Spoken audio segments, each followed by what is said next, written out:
elected হৈ অহাৰ পাছত চলি থকা এটা আমাৰ ছিষ্টেমৰ পাৰ্ট গতিকে আজি সকলে যোৱা ইলেকশ্যনত জিকি আহিলে আনুষ্ঠানিকভাৱে আমি এছেম্বলিত শপত গ্ৰহণ ল'ব লাগিব ইয়াৰ পাছতে আমি এজন জনপ্ৰতিনিধি হিচাপে স্বীকৃতি মানে পাম আৰু আমাৰ আজি এইখিনি এটা কাৰ্যসূচী আছে বিজনেছ হিচাপে এছেম্বলিৰ যিটো আমাৰ বিজনেছ এইখিনি আমাৰ আছে শপত গ্ৰহণ অনুষ্ঠানৰ পাছত বাকী পিছত যিখিনি কাম হ'ব এইটো এছেম্বলিৰ যিটো বিজনেছ ওলাব ইয়াৰ পিছতহে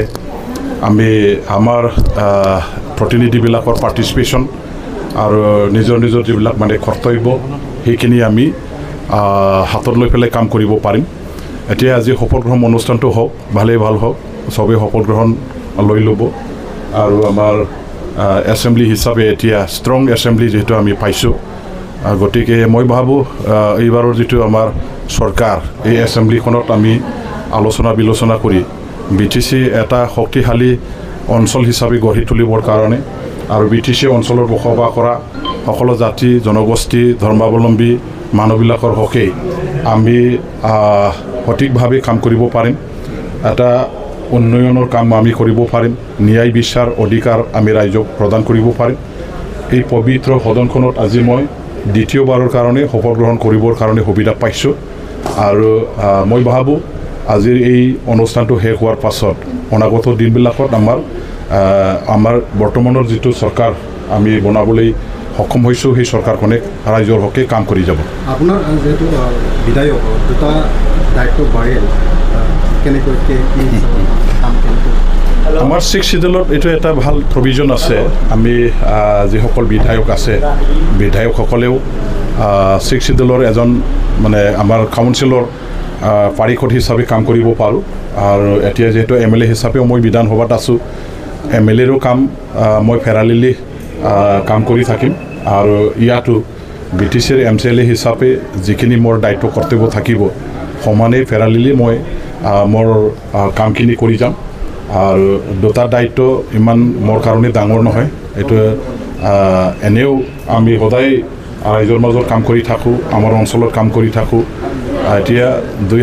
দুটা হাতেৰে কাম কৰিব পাৰিম MLA আৰু MCLA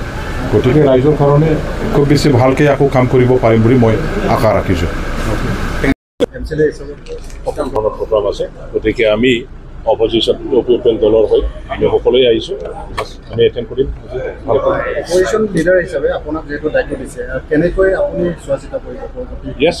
OPPL হৈ পেলাই আৰু অপজিশ্যনৰ নেতা হৈ আমি সকলোৱে পজিটিভলি আমি অংশগ্ৰহণ কৰিম গোটেই চৰকাৰী কামত আৰু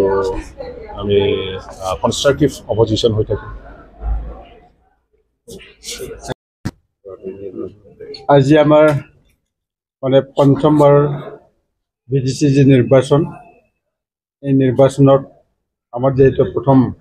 আমাৰ মানে এছেম্বলি বৈঠক আৰু ইয়াত আমাৰ 40টা সমষ্টিৰ 40জন MCLA শপত গ্ৰহণ মানে ল'ব প্ৰথম স্পীকাৰৰ আণ্ডাৰত গতিকে খুব ভাল লাগিছোঁ গতিকে পঞ্চমবাৰ যিটো নিৰ্বাচন সেই নিৰ্বাচনত সন্মানীয় হাগ্ৰামা মহিলাৰ নেতৃত্বত যি BPF দল একদম সংখ্যাগৰিষ্ঠতা আমি পালোঁ আৰু চৰকাৰ আমি মানে পাতিলোঁ আৰু তাৰপিছত অনাগত দিনত আমি ৰাইজৰ কাৰণে ভাল কাম কৰিম সেইখিনিকে মই আপোনালোকক ক'লোঁ আজি এতিয়ালৈ EMৰ কথা অহা নাই এতিয়া আমি 40টা সমষ্টিৰ যিখিনি আটাইখিনি MCLA আজি শপত গ্ৰহণ অনুষ্ঠান হ'ব ইয়াত অংশগ্ৰহণ কৰিবৰ কাৰণে আমি আহিছোঁ অনুমান কেতিয়া আপোনালোকৰ চৰকাৰ কেতিয়ালৈ 3-4 দিনৰ ভিতৰতে এইটো হ'ব লাগে এইটো হ'ব আমাৰ যিহেতু লিডাৰ আছে সন্মানীয় হাগ্ৰামা মহিলাৰ আমাৰ লিডাৰ হয় গতিকে তেখেতে মানে স্থিৰ কৰিব ঠিক কৰিব গতিকে অনাগত দিনত আমি ইমান পলম নকৰে সোনকালে এইটো হৈ উঠিব সম্ভৱ EMৰ দায়িত্বটো আপোনাক মই এতিয়ালৈ নাজানো গতিকে যদি দায়িত্ব পাওঁ ৰাইজৰ কাৰণে কাম কৰিম এলায়েন্সটো আমাৰ হৈ গ'ল আমি NDA থাকি পেলাই আমি কাম কৰিম ৰাইজৰ যিখিনি আশা আকাংক্ষা যোৱা মানে কেইটামান বছৰত 5টা বছৰত প্ৰমোদ বড়োৰ নেতৃত্বত যি চৰকাৰ এই চৰকাৰখনেতো কোনো কাম নকৰিলে ইয়াৰ কাৰণে ৰাইজৰ এটা ক্ষোভ আছে গতিকে ইয়াৰ কাৰণে 5টা বছৰৰ ভিতৰতে তেওঁলোকে ৰাইজে বিয়া পাইছে আৰু জনাদেশ আমাৰ